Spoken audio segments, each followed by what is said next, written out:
have to go and make sure so nominated. Manny Jacinto's here. But I gotta say, you've been out so much this week. I'm exhausted just looking at your social media. It is the final day of the Canadian Screen Awards because they only do media on the last day. We don't know what's going on. We don't know what's going on. But we're gonna go have fun anyway. And we're ready because look at the state of whatever's going on in this Airbnb. You want a tour? Yes. You ready? Hi Vogue, get ready with us for the CSAs.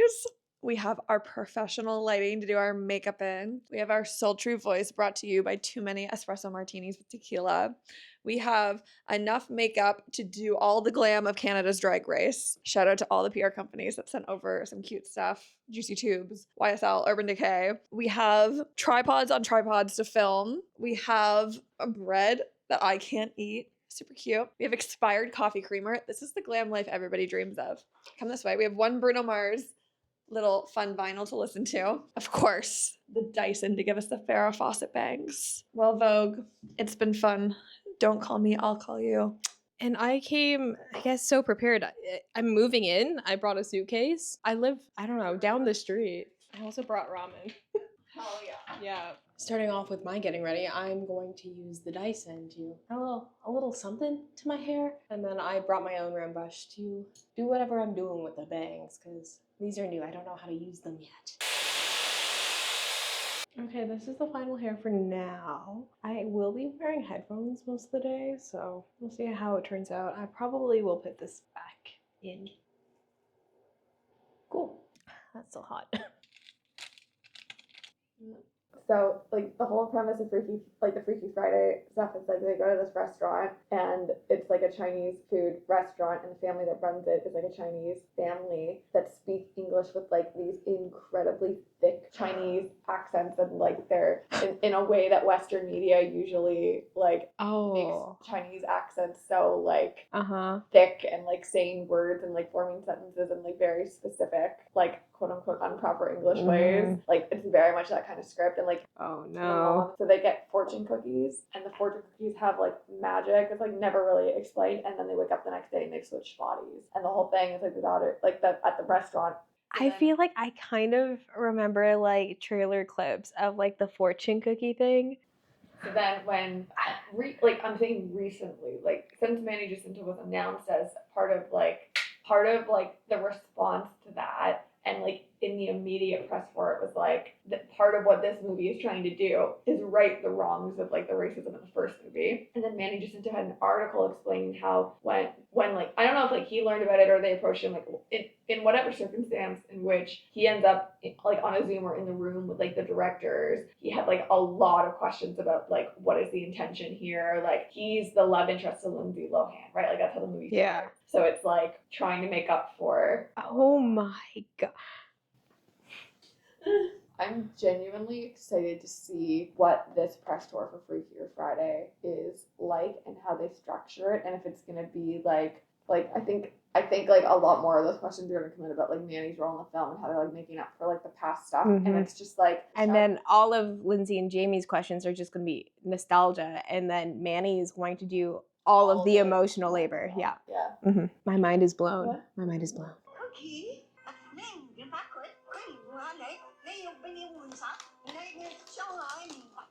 L'Oreal Revitalift. The Fenty Matchstick in Mocha. I've had this for way too many years. I want to watch the last episode of Clarkson Farms and I'm like, yes. I don't know why, but it's some of the best television there is. Revlon Candid in Light. I'm going to be trying the Urban Decay Face Bond Foundation in 5 Fair Neutral. Glossy Cloud Paint in Storm. Another one that I've had for way too many years. Yeah. Definitely put way too much on my hand. Revlon Photo Ready Candid Setting Powder. Anti-pollution setting powder. The classic butter bronzer. I've hit pan. I've had it for so many years. I'm always using the same brush too. What is this? Something Morphe. Question, do I use the Beetlejuice blushes or the Vampire blush? My favorite blush of all time is the Essence Renesmee Red from Breaking Dawn Part 2. I want it red, but this one, I think... You can't walk a red carpet unless you're doing Vaseline and you're doing a body glow of your choice. This is Space Cowboy from Urban Decay. It's the Face Bond Luminizer. Mix it up. And you pump that shit all over your body. And then it's not like gonna give you a fake tan. It is gonna make you look so snatched and glowy and dewy in all your pics. Have you ever tried the spray sunscreen hack? Because that one also gives you a kind of oiled up, glowy look. Setting spray, I do Pixie Fix Mist, and then you spray it right on the sponge. For brows, we're using Revlon Color Stay Brow Shape and Glow to fill in, and then the Essence Make Me Brow to... It's literally always the Brandon palettes because I think I'm going to use my Urban Decay She-Hulk. What is it? Hulk Life? It's the one. And I never apply eyeshadow with a brush. In Control. We'll do this one under the eyes. This is the finished look for now, not the lips. And this is with glasses.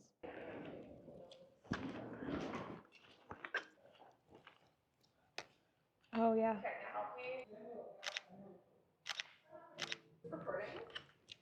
Should be? There's a balcony? Yeah. She got that boom, boom, boom, boom, boom, boom, boom, boom. We're ready. We're ready to go. You know that TikTok meme of the girls walking to the bar to the Frozen song? No. We're this close. That's where we're going. Your hair looks so good and light. Your colorist does such a good job. Check-in desk. This is the spot.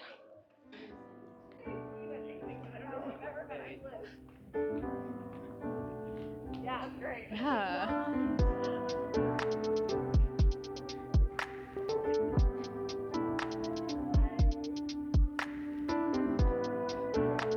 Oh, we've got tables and everything. This is fantastic. And outlets. This is incredible. So this is an inside look at the press room. We actually have tables, outlets, and then this is our spot. This empty spot is us. And I think it's gonna be MVP. Let's see. How tall are people? Like that tall? Cool. Let me go here and then. Hi, I am a tall individual. And you're probably like more like I'd assume right here. Hello. This is what testing looks like. I'm just like, okay, maybe if somebody's like Okay. 6'5", we're good. Can you see me okay? Perfect. Oh, I am recording this. This is kind of fun. Do you need me in here with her? Yeah, absolutely. Let's I'm have just- it. okay. Cool. Liz, nice to meet you. Victoria. I literally work. Cool. Oh, is this still going?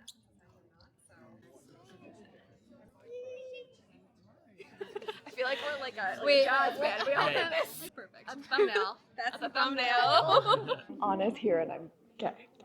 I'm gagged. She looks so good. I can't see her yet. She's down on the other end. Oh my god. Well, the Gilroy girls are so happy that they're here in host day. They're all tuning in tonight. So good to meet you. Well, I'm officially a Liz girl, so thank you. Thank you. Good luck. It'll be great to watch you.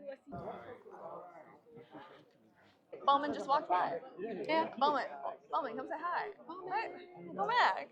When you get through the people that you felt the most pressure to talk to, or like the most, like you really wanted to get it right, you really wanted to do it well. Now we can just have fun. Now we can just we're have having a a good great time. time. Now we can just have a good time. It's been like a good carpet. Like it's not super overwhelming either.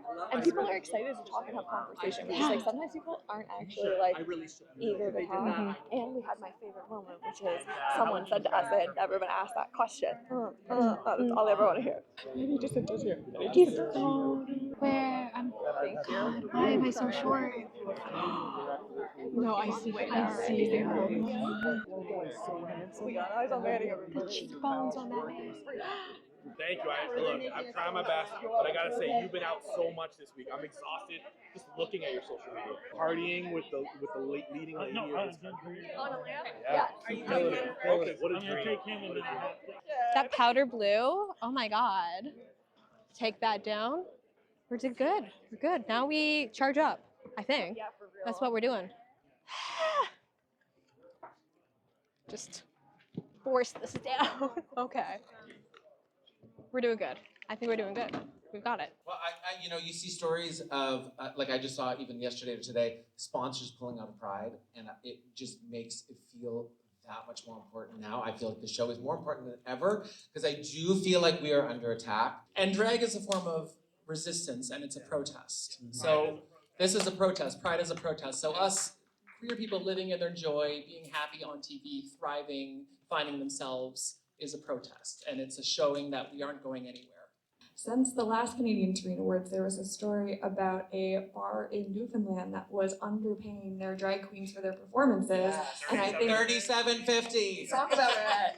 And I think it's clear that Canada loves their drag and that maybe there's a difference between loving and respecting and paying. So I'd love to know your opinion on what the bar going into Pride Month is for how we should be treating our drag performers across the country. When I was a local queen, not on Drag Race or anything, I was making about $150 a show. That was like the standard rate. I don't know what it still is in Toronto. It's still $150 a show. I think the minimum especially for a Pride Week, if you're going to be making that much money, is at least $500 for a show, for me. And quite frankly, queens should be making, I think, at least on normal $250 a show. Especially Toronto queen. And drag is really the only art form that I can think of where you're required to do everything yourself. You have to do your makeup, you have to do your costume, you have to do your hair, you have to figure out what music you're gonna perform, then you have to perform it. So it's all coming from you, and that's a lot of work. How did you convince the world, a guy from Vancouver, from BC, that you were a Florida man in the good place? You really got one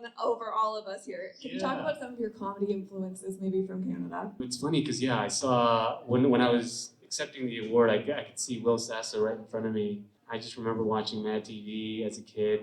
So many influences, whether it be Mad TV or like more recently, a lot of like Mike Schur's stuff from The Office and Parks and Rec. But I remember being in Vancouver or in Richmond specifically and just binging all these comedies because I knew that it was a skill set that I needed to work on. And luckily, I think a few months later, I ended up booking The Good Place. So honestly, like when we started developing the show, I wanted to write a show about a family that was together, because oftentimes with television, the start of a show is a family that's fractured. You see usually a broken marriage, but I wanted to go the other way. I'm like, can we see a family together and their journey into the world is them having each other's back? Talking about this project specifically, I think that there's a lot of folks in the country looking to you right now.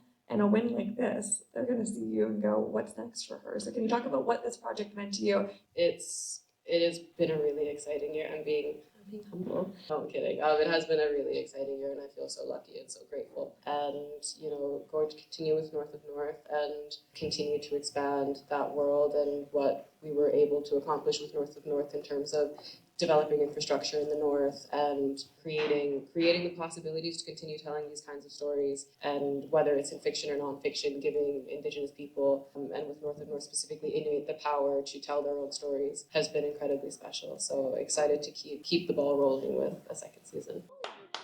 Lisa, congratulations.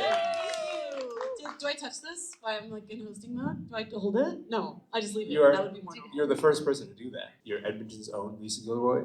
Edmonton, Are you? Oilers. I was going to say, are you particularly invested in the Oilers? Of course, we got some Canadians got to bring home the cup. Am I wrong? Thank you, Liz. Yeah. I think the Oilers are winning because you went to a game, so we could talk about that. Hello, good luck charm. Thank you. I didn't actually go to a game. I went to this place called Cosm in LA. That's like a spherical screen, and everyone thought I was there.